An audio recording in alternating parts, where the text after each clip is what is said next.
Welcome to the Culture Edit. Unique perspectives into the personal and professional lives of individuals at the helm of successful business, athletics, art, and design. Welcome to the Culture Edit, episode 91. Getting closer. You're hitting the table. What did you want to be when you what did 12-year-old Nikki want to be when she grew up? The president. So much for that. Wow. Set the bar low. I don't know. I don't remember. I mean, I guess like I wanted to be like in some sort of political position because I was really, well, my parents like were really obsessed with politics. Then it like made me obsessed with politics as like little kids are.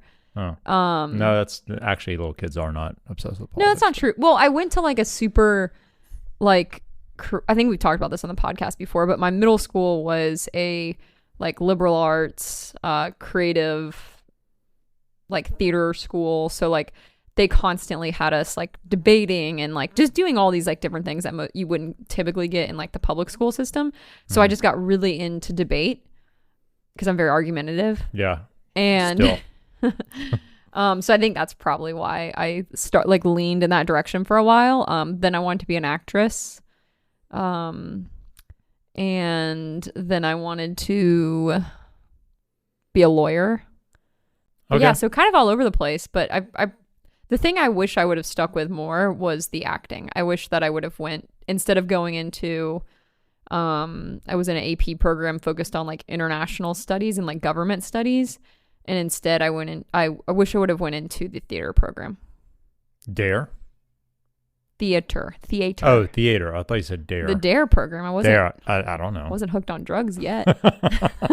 So I was wondering. What about you? Well, I feel like everyone knows the answer to this. Oh, really? What is the answer? You tell me, since you know. Because you said like your uncle always encouraged you to be a lawyer. That's not what I wanted to be when I was a kid. What did you want to be when you were a little kid? Well, you just said you know. Is that it? Yeah, that's what I assumed. Oh, no, marine biologist. Oh, why? Yeah. I don't know, because we lived on the coast and not even, I mean, you know, it's like, I say coast, people don't understand. It's like the marsh, basically, is, where I lived. That jogged my, okay, I wanted to be a vet. My entire life as a little kid. Like I wasn't thinking far enough back. Oh, okay. But I actually wanted to be a veterinarian for I was like very passionate about it until middle school. And then that's when like the whole like acting and all of debate thing took over. Okay. You said forget the animals. Well, I was never good at like science, so I kind of got away from that really quick because I was a self-aware kid and was like, well, that was my problem too. I love animals. I'm really not good at science, so. Yeah, same math. It's not good. Yeah. Okay, I was just curious. Yeah. All right, so episode 91. This episode, I'm really excited about it because I feel like we had to hold back last week and not talk about our trip to France, which was the second half. Well, I had to make you hold back, yeah. Otherwise, it would have been a 3-hour episode. But the reason we're so excited about this is because we truly had one of the best vacations we've ever been on in France. So yeah, it was really great. So what is the plan? You're going to walk us through. So we left Joe in Girona. So our last episode, thank you everyone for the great feedback. By the way, Chad and Nikki Strickland, or Nikki and Chad Strickland, were the host of the Culture Edit podcast. In case you're new here. And if you are new here, make sure you like, subscribe, and share not only this episode, but the podcast overall. And we would really appreciate that.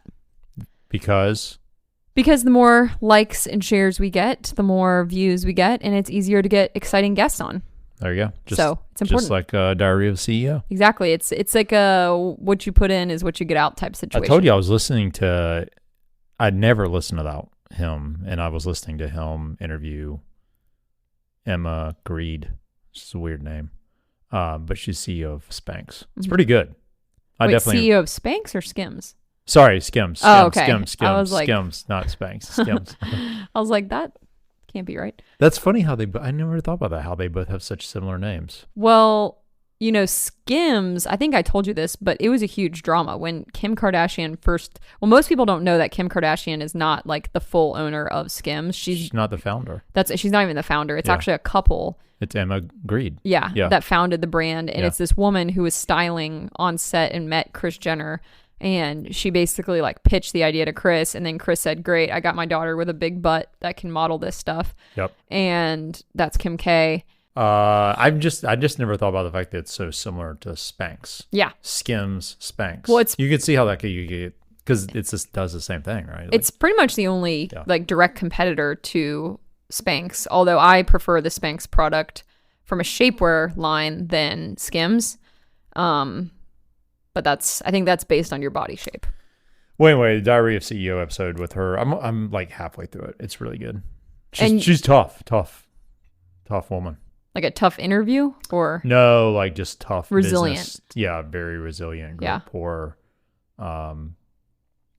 Doesn't believe in work-life balance. It's a good way to die quick. Very controversial episode. That's why I listened to it, because she's said some very controversial things about employees. So we last left Joe. We were in our Airbnb with Joe. Yep. And that was the last episode. Yep. Talking about how much we hate the Traca, and then trying to be positive about it, but how much we love Girona. And then I was a little worried about going to Nice, because Girona was so nice that I was actually like, oh no, it's like one of those things you never know. So it's like, we found this nice place, like let's just stay here. And you had gotten feedback on Nice that it wasn't that great from some people. Yes, we won't say names, or we'll bleep it out if you want to bleep it out.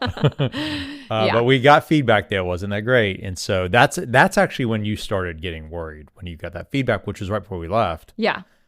It was like, have fun on vacation. I went there, it wasn't that great. Yeah. I'm like, thanks. All right, so we got a rental car. Yep. That was a challenge. That was, as always, a challenge. Yes. It was raining while we were trying to get. It was raining. I reserved an large SUV. They gave me a small SUV. Said this is not going to work. I need a larger car that I paid for. They gave us a van. Yes. Like one of those, like a Sprinter van, like a Euro, not a Sprinter van. Not a Sprinter van. It wasn't like nice. a little. It's like a Sprinter van got miniaturized. Yeah. It's like the vans that you see like delivering flowers. Exactly. It was like a Transit, but it was what was it? It was a Citroen. Yeah, Citroen. And so, which was fine, except it had little tiny tires on it. Yeah, you felt bad, and I was like, it's fine. Yeah. So we got that, hit the road.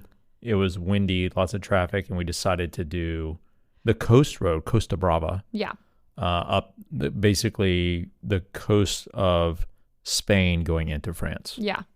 And it was an okay drive. It was beautiful. It was a beautiful drive, but it was very windy. So Chad was like super sketched out with the van. Mm-hmm. And we were also really exhausted. We underestimated our ability to drive from Girona to Nice in one day.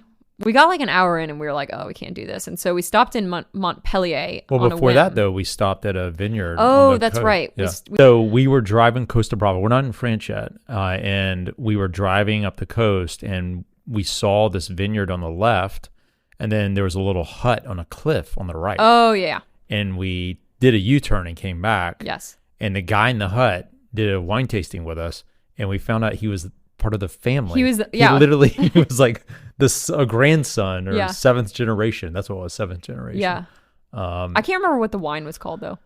I've got a picture on it. I can't look at my phone right now, but I've got it. Yeah. I was thinking we need to try and order some, because it was really good. And so the wine actually was named after the children, like each, like the Malbec. The daughter had one. Right. He had Victoria, one. and he had one, like all these names.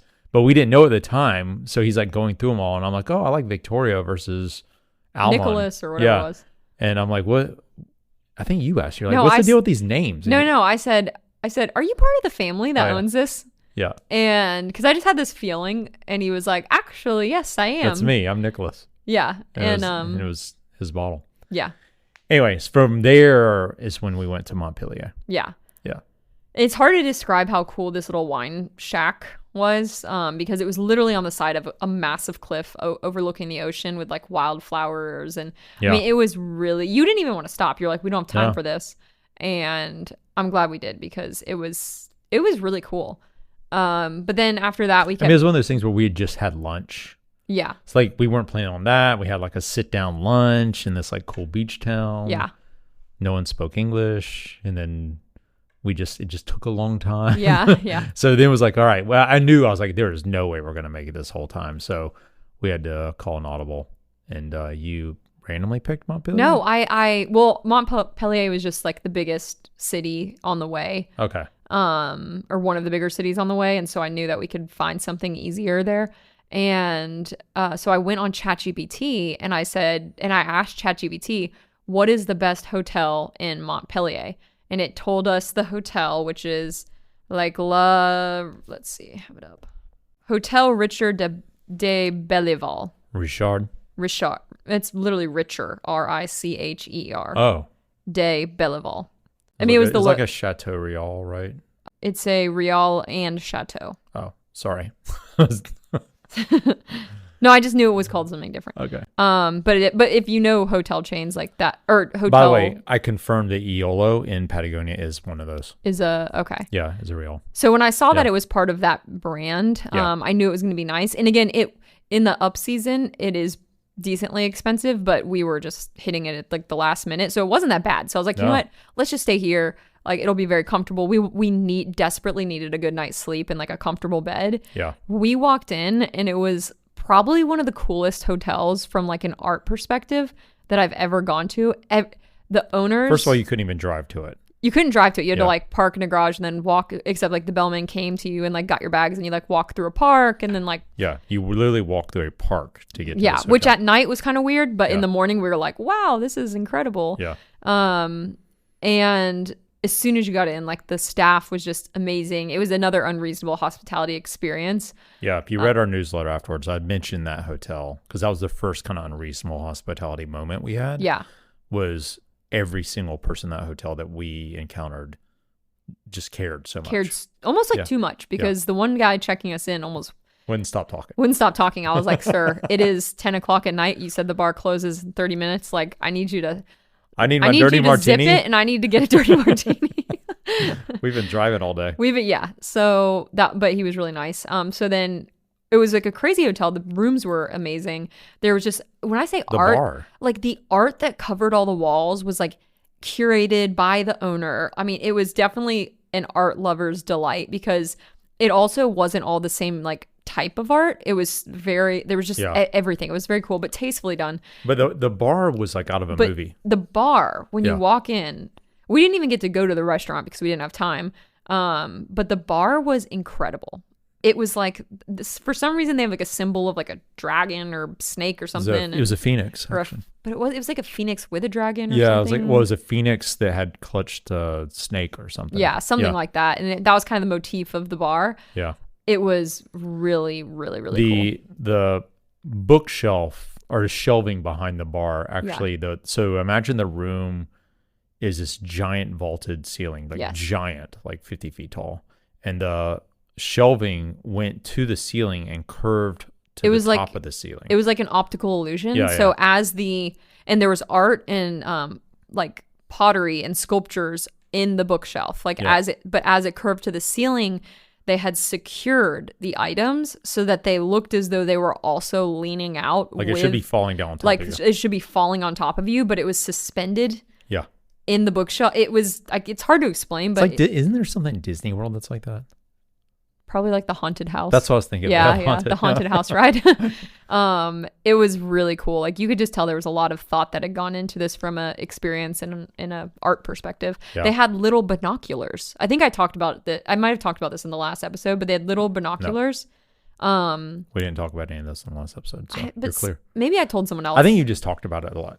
So when you went around the hotel, because the ceilings were so vaulted, some of the art was quite far away. Yeah. And so everywhere you went, they had little gold binoculars hanging from the wall that you could look through so that you could really appreciate all of the art in the distance, even if it was at the tallest part of the ceiling. Mm-hmm.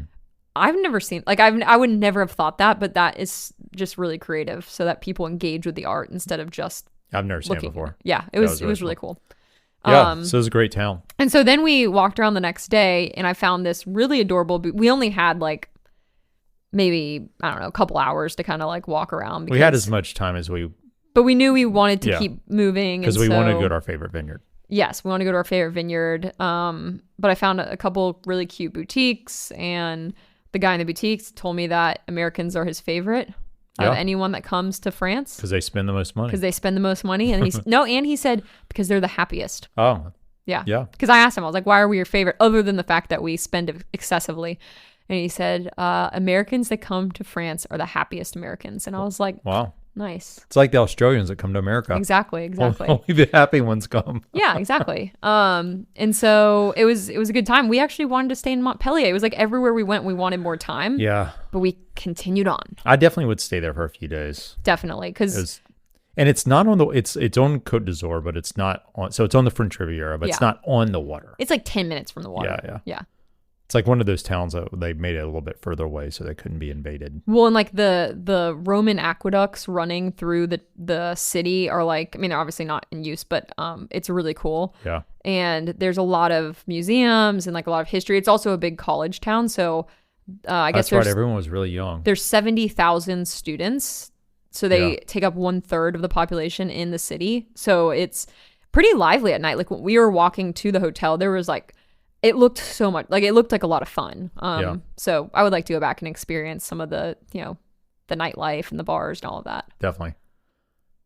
From there, we had planned on going by our favorite, I shouldn't say our favorite vineyard because we'd never been there before, but our favorite wine called Lafage. So it's in France, there in the Côte d'Azur, and much bigger operation than we were anticipating.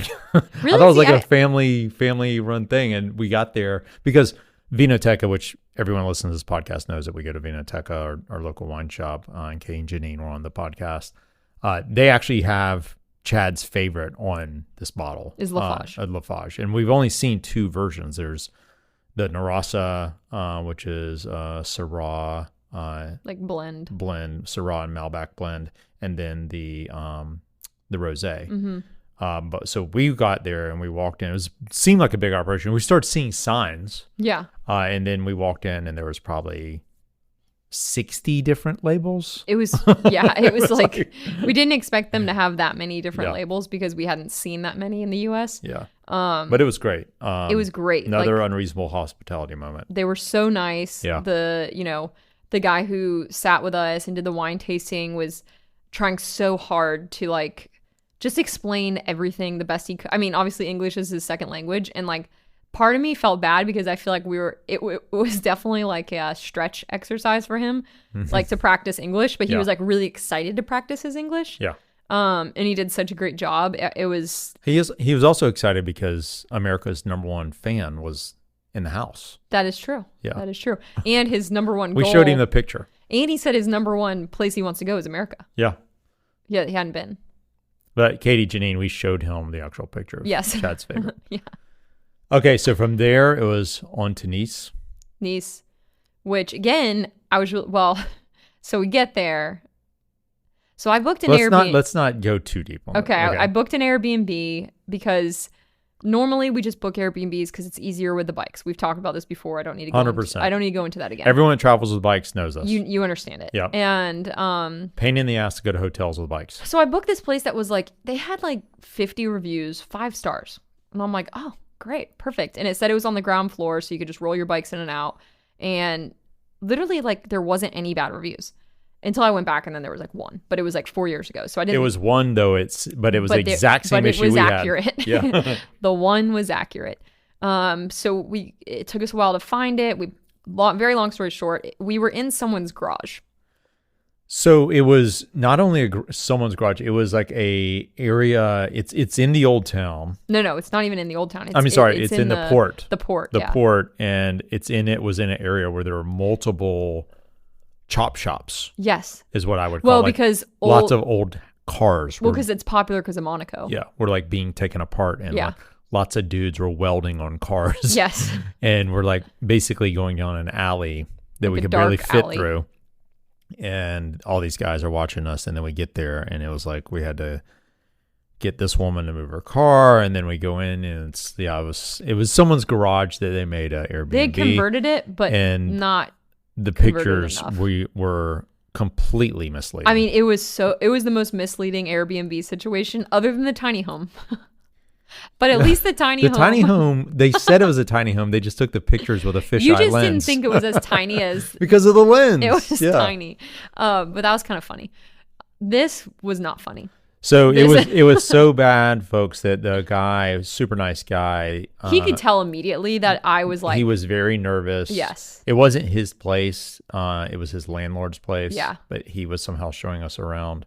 Because she was at work in Geneva or something. He could tell there was a problem. He knew immediately. He knew. He looked at my face and looked at me and was like, nah, this girl's not staying here. And we had him go through his whole spiel, and he closed the door, and you looked at me, and I was like, we're not staying. And you almost started crying. Well, so happy. I almost started crying like multiple times, but and I like to cry, so that's not a surprise. But when it was the closing of his spiel where he said, and if the mosquitoes get bad, just plug in this like it was like a Glade plug-in. It was like a Glade mosquitoes. plug-in for mosquitoes. He's like, but it shouldn't be that bad right now. But if the mosquitoes do get bad, just put the plug in and it will get rid of most of them. And it was like a garage door that like shut. Like that was the security. He goes, you have to put the security, rolling security doors down every night. Yes.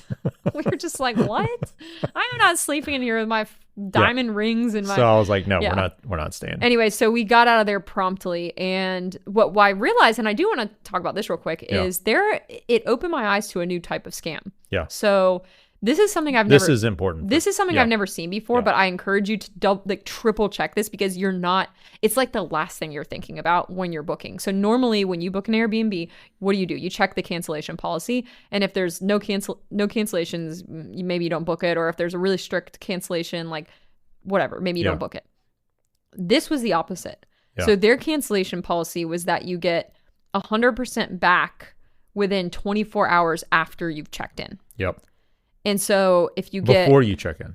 No, after. Oh, after. You got a grace period. So you were able to stay there for So we got 100% back? No. Oh. Okay. So it was within 6 hours of checking in. Oh, that's right. So within 6 hours of checking in. Yep. From 3 p.m. Not your actual check-in time. Right. The check-in time that they designated. And we got there at 10. We got 10. So like 7 hours after quote unquote check-in. Thanks to Lafage. And if you got within that 6 hour window, you could get there, show up, and decide you didn't want to stay there and cancel. Now, if you cancel and you get 100% back, you cannot write a review. Right. So you figured out that's the scam. So they figured out that's the scam. That's the loophole. Is I know 100% there have been so many people that show up there and it is like, what the heck did I just land in? Yep. And within an hour, they cancel it, they get 100% back, and they're never able to write a review. Yep. Lucky for us, or unlucky for us. Unlucky for us. Unlucky for us. Although I am kind of happy because I feel like I took one for the team, and I'd rather have the money. I wrote a scathing review. Well, you wrote a truthful review because we only got, what did we get, 50%? We got 50% of the money back because it was 8 hours after we were supposed to check in instead of 6 hours. Right. And when I messaged her, I said, can you please can't refund the full 100%? Like, this is not up to our standards. It wasn't clean. It was just bad. Yeah. And she just said, you can deal with Airbnb. This is not my problem.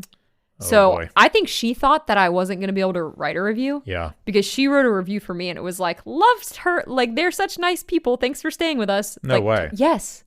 So she definitely thought. We didn't stay there. I know. That's how crazy it was. But anyways, that's a scam. If it shows that you can cancel within like the same day that you check in. Watch out. Watch out, because that means that they're used to people canceling the moment they get there. They refund it and then they don't get the bad review. But then you just go, oh, I'm so tired. Yeah. What's the nicest hotel in Nice? So then I asked ChatGPT, what's the nicest hotel in Nice? And it comes up with, was it Hotel du Couvent. Hotel du Couvent, which is an old covenant, a nun's covenant that had been like long shut down a long time ago. 1980. Yeah. And they'd converted it into, it's owned by Marriott. It is a Marriott property. But the guy converted it into this incredible hotel. It's a Marriott, but it's a Bonvoy, but it's whatever their like high end luxury like line is. Yeah, whatever that which is basically we learned from the people who work there that essentially the owner gets to do whatever he wants with it as long as he hits like certain standards. And he just pays like a fee to. It was the coolest place. I mean, one of the coolest. I'd say one of the coolest Iolo in Patagonia, this place. the first place in Patagonia, I can never remember the name of. Yeah. Those would be the ones I Yeah. would be like, wow, that like, and it's lots of nice hotels. Yeah. Like a lot of nice hotels, but it's the design. The design was so cool. Yeah. It was so like for all the design freaks out there, it was very wabi-sabi, natural. Like everything was earth tone. Everything was like very like textural, but simple, very clean. Trees everywhere inside, like in the courtyard, bricks, fruit trees, like everything felt like it was one with the earth, and they truly kept like the structural integrity of the covenant. So you did feel not like you were necessarily in a covenant, but you could see how in history it was that at one point. Even the rooms, like where they had the apothecary, what's the apothecary? Yeah, that was also in the nunnery. In the bread place and like all of the So in like the food, like in the restaurant area where there was like a bar, a restaurant, and then there was the bakery, and then there was an apothecary, which they had turned into like a tea shop. So you could go in there and you could actually make all your different types of teas and essences and incenses, all of that. It was pretty cool. And again, not a hotel you can drive to, which that was a challenge in itself. It's in the old town. Yeah. Which the old town has very tiny roads. Most you can't drive on. And they're all barricaded by these pylons that are in the road. The ones that like come out of the road. That can go down or go up. But the way Google was telling us to go, we went to the pylon and we rang the bell and no one would let us. So people were like honking at us. It was so stressful. We were on the tram tracks. There was a tram coming. Well, Chad drove onto the trail. Reversing the tram with the tram. And then there's another car coming. And then luckily I backed out and there was a taxi guy. Yes. Thank God for the taxi. And he said, "Are you trying to go to the hotel?" And I was like, "Yeah." He goes, "Follow me, but follow me fast." Yeah. And I was like, oh my God, So imagine you're going to drive. The pylons go down in the ground. He drives. And then I basically was like bumper to bumper. And they like shoot back up. Yeah. And they shoot back up. So I was 50-50. I was prepared for it to just jack the car up. This could flip your car over. 100%. I think it would just lifted us off the ground. But we would have been stuck there and had to call like the police, and it would have been a huge, but that's how desperate I was. Huge drama. I was like, screw this. We're going through this Well, thing. because it was also very late at night by the time we got there. Yeah, it was like 10 o'clock. Yeah, 10 o'clock, 11. And so like, again, I'm like about to cry. Yeah. And we get, because I'm like, oh my gosh, this is like, it seemed like it was going to be weird because of how to get to the hotel was so strange. Yeah. And so I'm like, oh my God, can someone please cut us some slack? But we finally get there. The valet comes, takes the car. He's like, don't worry about anything. Like, we will get the car taken care of. Like, because we were basically stuck at this point. Like, we couldn't back the car out. It was so stressful. And we walk in and it's like, it opens into this like angels were singing. Literally in the covenant. Like a covenant like had sent the angels.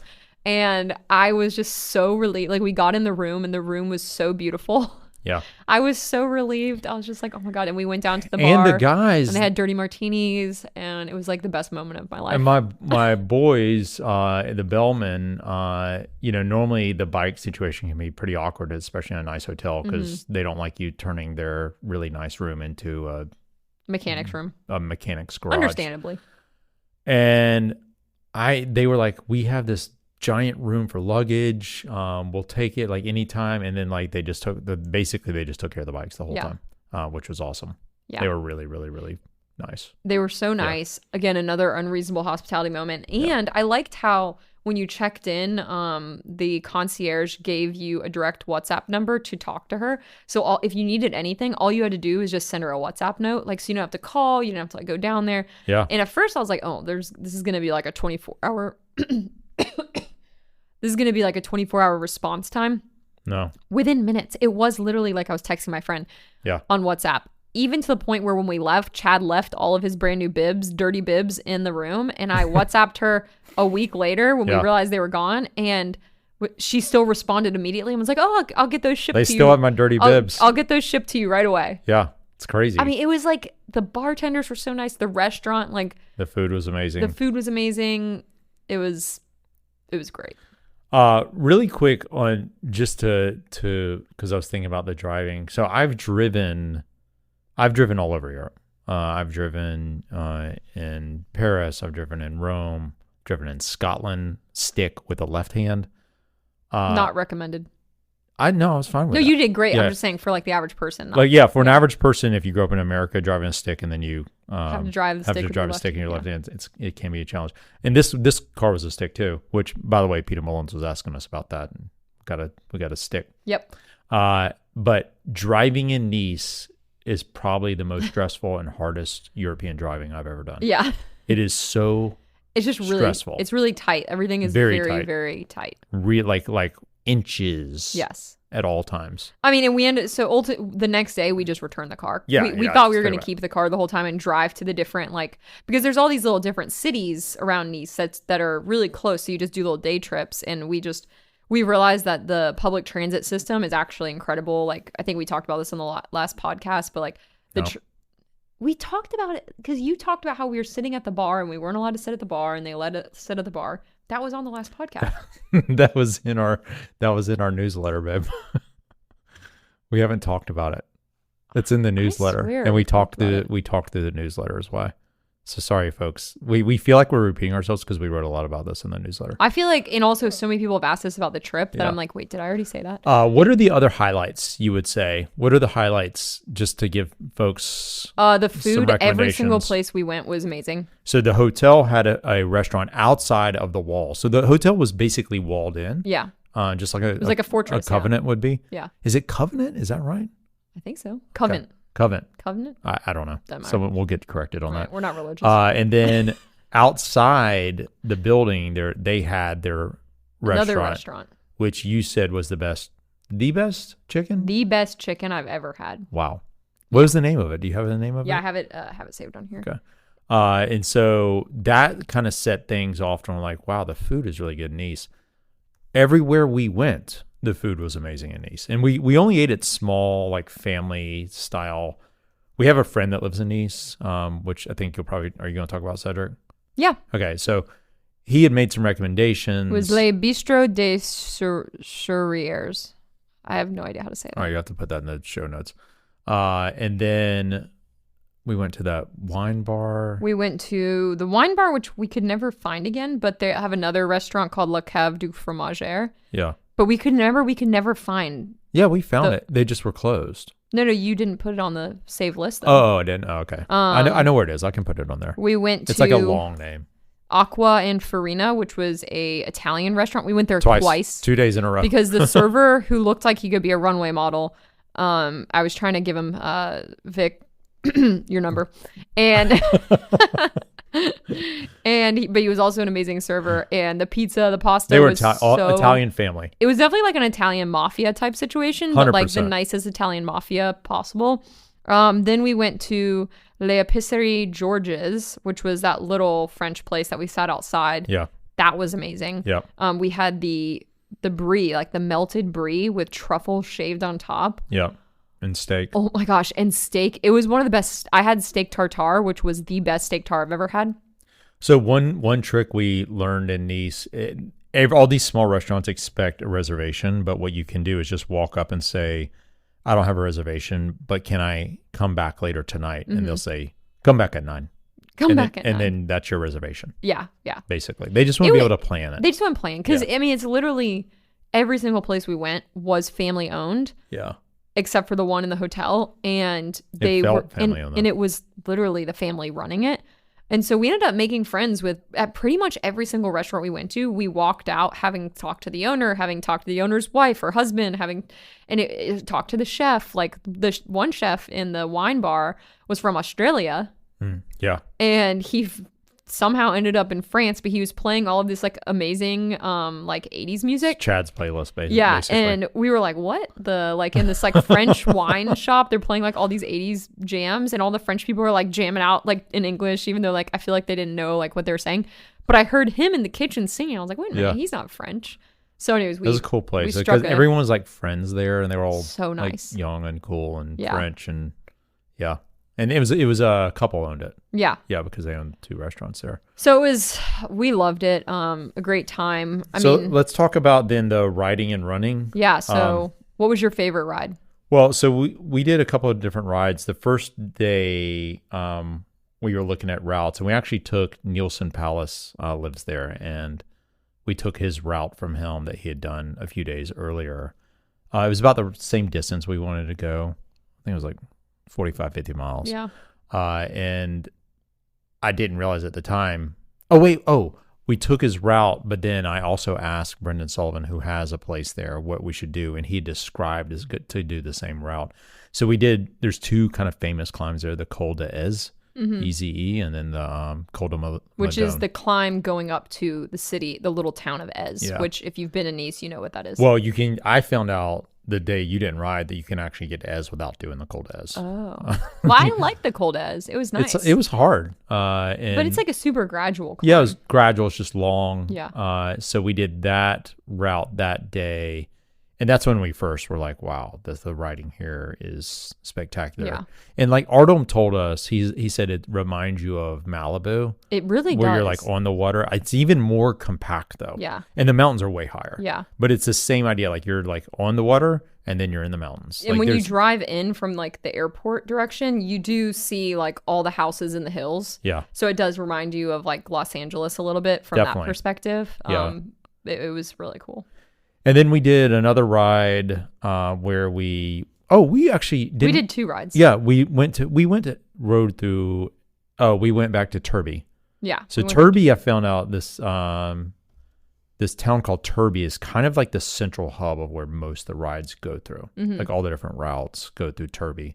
La Turby? Yeah, La Turby. Mm-hmm. Which was, what was it? Turret? No, I don't remember. It's a tower. The tower. Bridge and so we did that, which overlooks Monaco. And then we went down to the coast and we rode along the coastline through all those towns there, which we liked a lot. What was the town that we liked? Monaco? No, going out towards Italy. And we rode to Italy. So we're like, let's ride to Italy, which sounds like would be far, but it was like 20 kilometers. Yeah. And then we stopped in this town on the beach. And Monte Carlo. No, that's No. Monaco. Look more toward Italy. Oh, more towards Yeah. Between Monte Carlo and Italy. There's a Menton. Menton. Yeah. That's it. Exactly. That place has a lot of cool like bars and restaurant beach bars Right, yeah. right on the water. Yeah, it was really cool. And it's right before you cross the border in Italy. So we rode our bikes, crossed the border, which it was so funny to me how when you're going from France into Italy, there's a border crossing. Nothing. There's no one in the border. There's no one in like the little booth. But as soon as you get on the other side and we turned around and come back, it is a line of cars trying to get in. Every car. They're checking every single car to get into France, which I just thought was interesting. That Italy just doesn't care that much.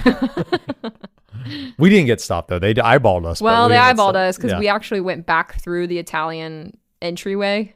We didn't go through the right way because there was a bike lane only on the one side. Oh. So we technically didn't go through the checkpoint that you were supposed to go through. That's why really? the guy stared at us. Oh, oops. Yeah. That's where we can always just pull the American card. Exactly. I don't know. We didn't know. So then we rode. Well, I made the mistake of having a Campari Spritz instead of just a glass of rosé, and then we realized that we had to ride 20 miles back. Yeah.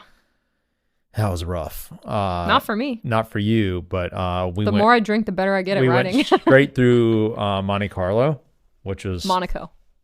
Well, Monaco's the country. Monte Carlo is the city. Oh, that's the city. Okay. And we went straight through the middle of it, which is kind of insane because you're like in a coastal area, and then all of a sudden you're in downtown Manhattan, and you're on the racetrack. And we were literally on the racetrack. The F1 racetrack. We were on the F1 racetrack where they have put up the fences. Yeah, it was so cool. I think it's this coming weekend, or maybe it's next weekend. And it's hilly and crazy and it's chaotic, but it was so fun. Yeah, it was a lot of fun. And then we rode back. And then the last day, what I wanted to mention was I did the group ride with Café du Cycliste on their cappuccino ride, where we actually climbed Col de Madone, which is the most famous climb there. And we climbed it in a group, which was kind of crazy. Like, we wouldn't think that we'd go into the mountains on a group, but I got to meet one of the founders, Andre, and he was really nice. It's always funny to me, like on these rides, how they realize I'm not from there. Like you don't look like you're from there. I guess that's what it is. I just don't. Yeah. Yeah. So he introduced himself, and then I was like, "Do you work for Café du Cycliste?" And he was like, "Yeah, I own it." And then I got to hear his story, and hopefully we can get him on the podcast. But super nice group of guys.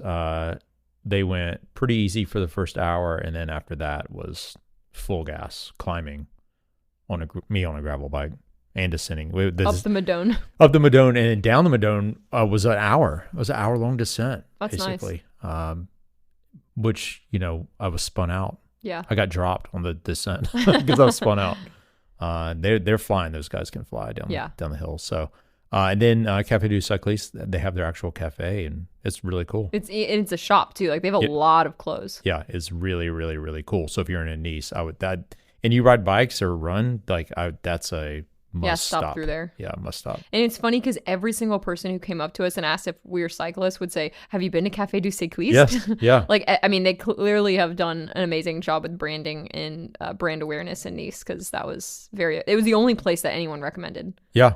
From a cyclist perspective. 100%.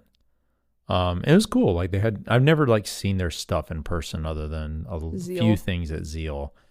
And it's so different, but then when you see it and you're at the Côte d'Azur, you're like, okay, I get it. Yeah. It feels right. It's very French. I also feel like the stuff that Zeal chose is not necessarily my style, but then they had so many different styles. Yeah.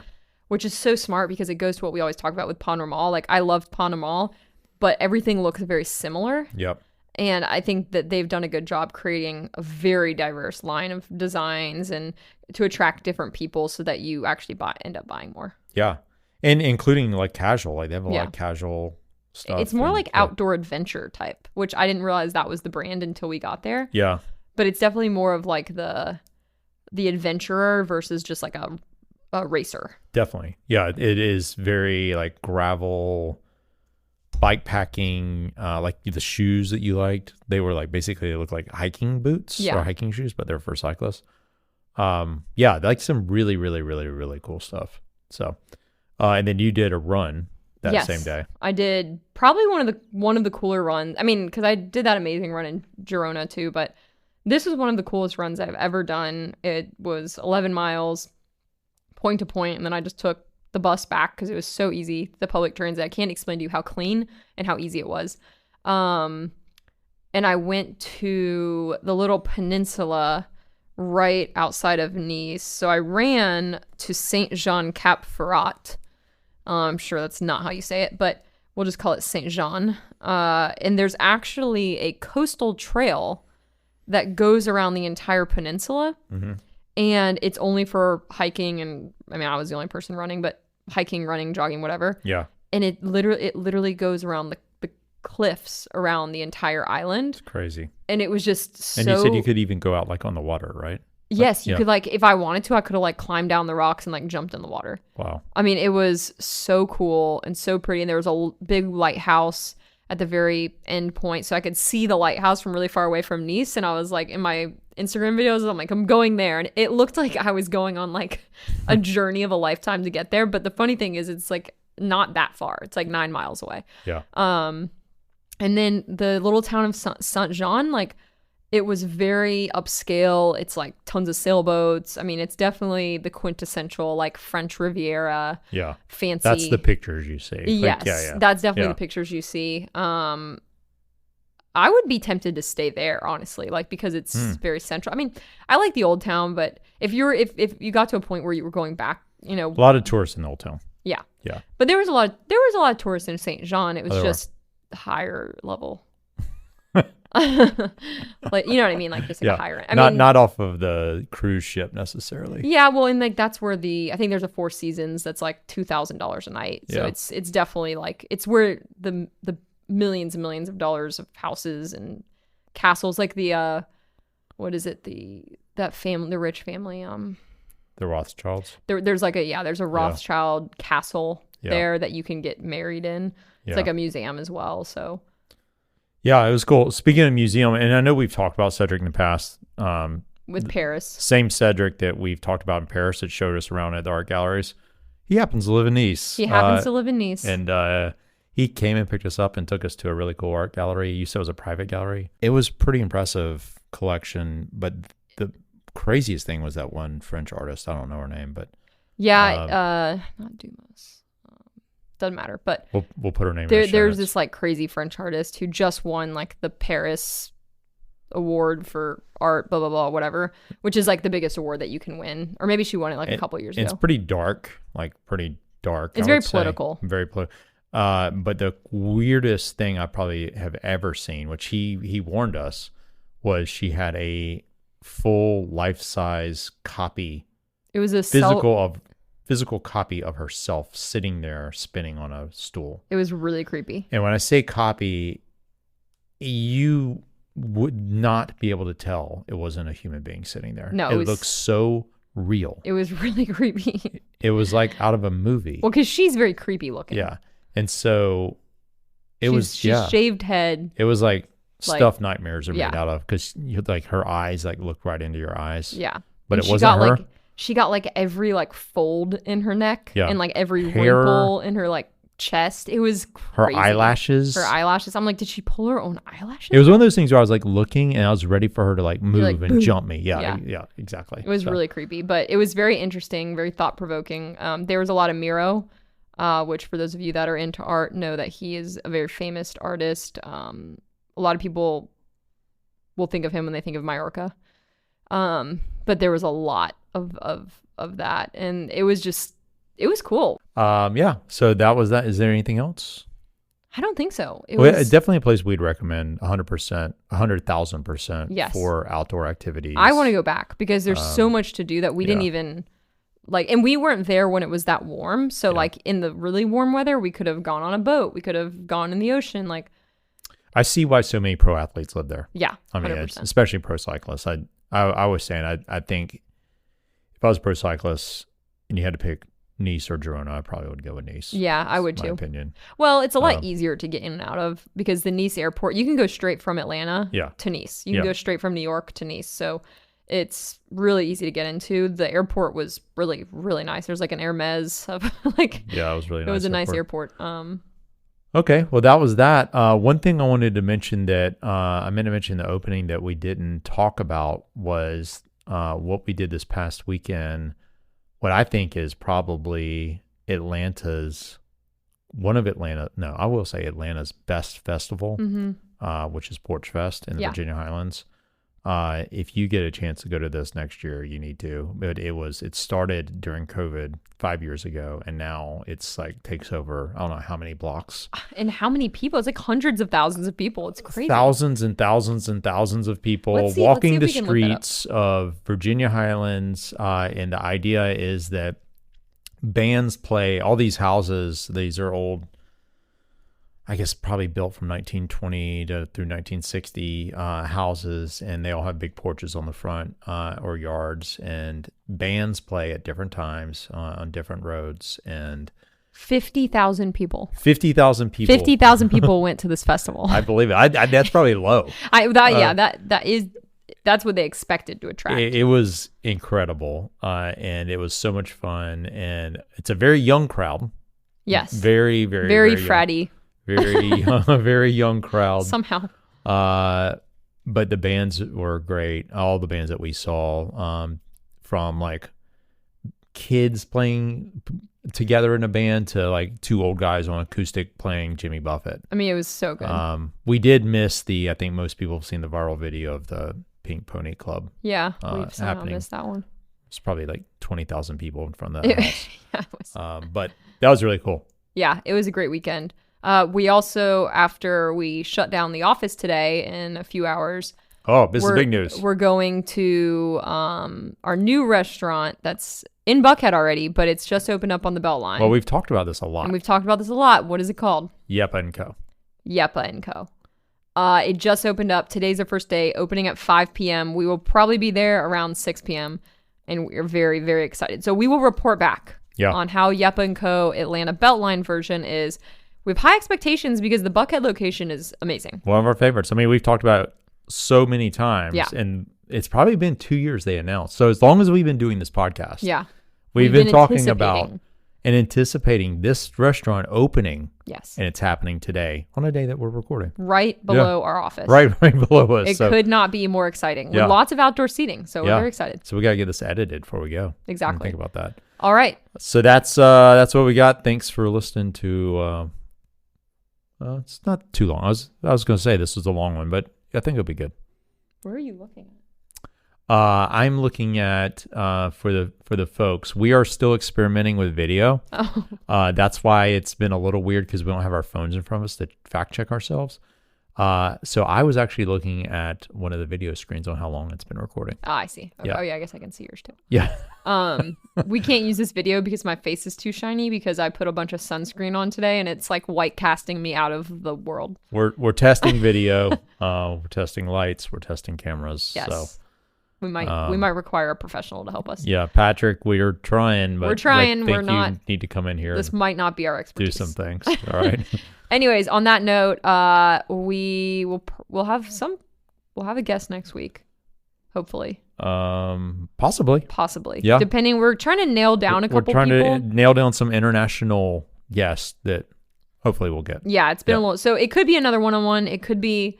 We just did 2 guests back to back, so yeah. So we'll see what happens. Either way, we have a lot of things planned, a lot of exciting things planned for the rest of the year. So we got a confirmation on a guest that's coming today. Actually, the conversation was today about a guest that would be a really, really exciting one for our listeners. Yes, exactly. I was like, wait, he's coming in today? No. I'm like, how is that possible? His people. Yes. We talked to his people today. Talk to the people. And they're interested, so.